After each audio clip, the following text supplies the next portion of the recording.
Kipima joto wiki hii kinakuja na mada isemayo utegemezi katika bajeti kuu ya nchi. Je, nini kifanyike? Kwanza kabisa serikali yetu ihakikishe inapanga mipango madhubuti kwa ajili ya ukusanyaji wa kodi ambao utaleta kipato cha kutosha.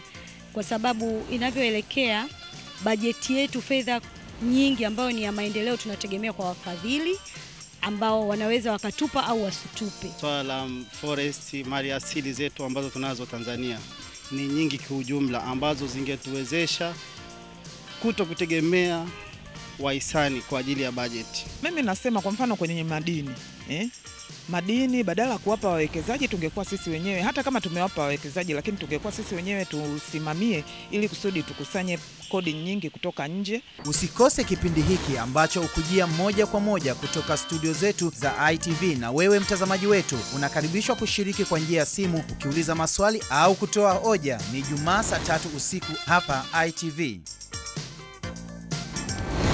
Unaweza kushiriki katika kipindi hiki kwa kutoa maoni, ushauri au hoja yako kwa anwani ifuatayo: facebook.com/ITV Tanzania, au tufuatilie katika twitter.com/ITV Tanzania, na angalia kupitia youtube.com/ITV TZ.